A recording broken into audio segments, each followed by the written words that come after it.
j'observe qu'on ne peut plus en France décrire ce qu'est la géopolitique américaine sans aussitôt se faire taxer de complotiste avec un petit rire.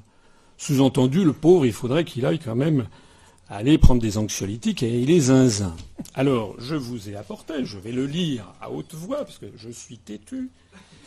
Paris Match, 136, 27 octobre 1951. Question à M. Eisenhower, qui à l'époque est à la tête du CHEP, c'est-à-dire qu'elle va devenir l'OTAN, et qui après devient président des États-Unis. Question du journaliste. Que pensez-vous de la Fédération européenne?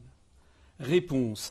Rien ne pourrait nous être plus agréable que d'apprendre que les États d'Europe occidentale ont décidé de réunir dans une ville d'Europe, disons à Luxembourg, des délégués responsables avec le mandat de rédiger l'acte constitutionnel de l'Europe, de désigner la capitale, et qu'à partir du 1er janvier, l'Europe occidentale fonctionnera comme fédération. Aucune décision ne pourrait mieux nous aider dans la tâche que nous poursuivons. Alors, est-ce que c'est du complotisme que de lire Paris Match? Monsieur Clinton, président des États-Unis le 15 novembre 1999 à Ankara, dépêche AFP de 15h35.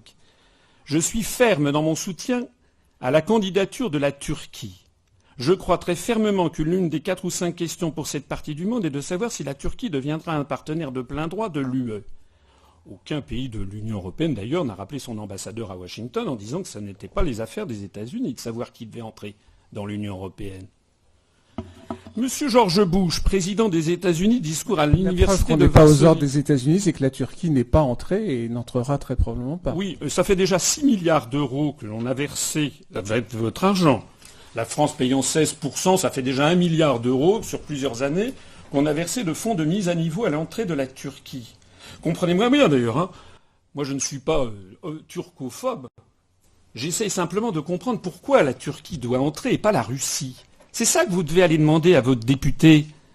C'est ça, pourquoi la Russie doit-elle pas entrer dans l'Union européenne? Qui en a décidé?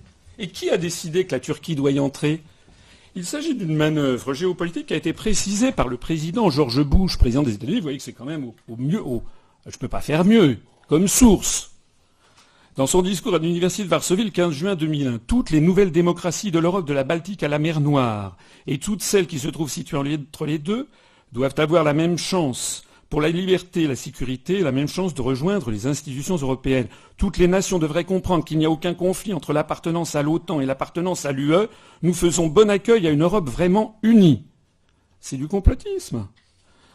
Madame Condoleezza Rice, pendant qu'il y avait les élections en France, le référendum de 2005, elle était allée à Vilnius, elle est reçue par le président lituanien Valdas Adamkus, c'est une dépêche AFP du 21 avril 2005.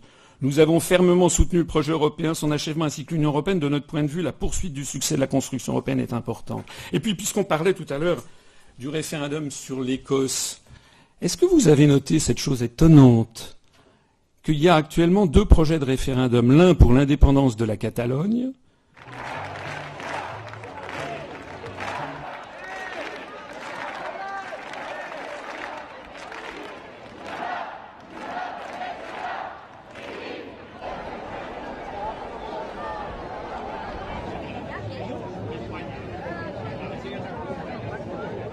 l'autre pour l'indépendance de l'Écosse. Et il y a un 3e projet de référendum en Europe, qui est pour la sortie du Royaume-Uni de l'Union européenne. Eh bien, figurez-vous qu'au gouvernement américain, il y a un type qui est secrétaire d'État aux affaires européennes. Comme j'ai dit, nous, il faudra qu'on crée un secrétaire d'État aux affaires nord-américaines dans le gouvernement français. Eh bien, ce type est allé voir M. Cameron et a interdit qu'il y ait un référendum pour la sortie de l'Union européenne. Mais en revanche, a trouvé très bien le référendum sur l'indépendance de l'Écosse et la Catalogne.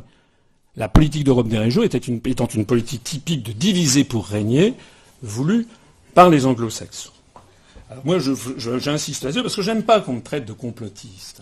Moi, c'est quelque chose que je trouve odieux, parce que c'est une façon de disqualifier son interlocuteur sans répondre sur le fond des arguments. Vous imaginez, là je vous en ai cité quelques-uns, je pourrais vous entretenir toute la nuit.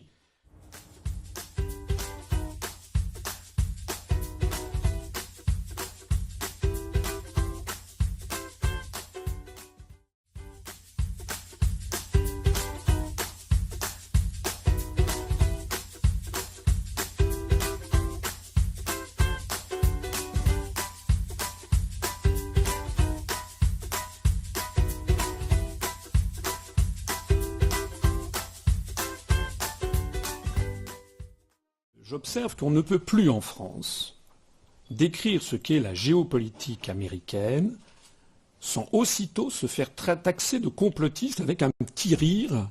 Sous-entendu, le pauvre, il faudrait qu'il aille quand même aller prendre des anxiolytiques et il est zinzin. Alors, je vous ai apporté, je vais le lire à haute voix, parce que je suis têtu. Paris Match, 136, 27 octobre 1951. Question à M. Eisenhower, qui à l'époque est à la tête du CHEP, c'est-à-dire qu'elle va devenir l'OTAN, et qui après devient président des États-Unis. Répond à question du journaliste. Que pensez-vous de la Fédération européenne? Réponse.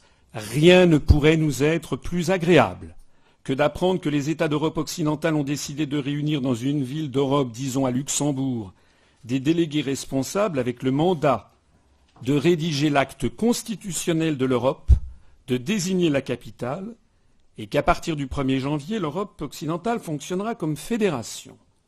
Aucune décision ne pourrait mieux nous aider dans la tâche que nous poursuivons. Alors, est-ce que c'est du complotisme que de lire Paris Match? Bon, Monsieur Clinton, président des États-Unis le 15 novembre 1999 à Ankara, dépêche AFP de 15h35. Je suis ferme dans mon soutien à la candidature de la Turquie. Je crois très fermement que l'une des 4 ou 5 questions pour cette partie du monde est de savoir si la Turquie deviendra un partenaire de plein droit de l'UE. Aucun pays de l'Union européenne, d'ailleurs, n'a rappelé son ambassadeur à Washington en disant que ce n'était pas les affaires des États-Unis de savoir qui devait entrer dans l'Union européenne. Monsieur George Bush, président des États-Unis, discours à l'université de Varsovie. La preuve qu'on n'est pas aux ordres des États-Unis, c'est que la Turquie n'est pas entrée et n'entrera très probablement pas. Oui, ça fait déjà 6 milliards d'euros que l'on a versé avec votre argent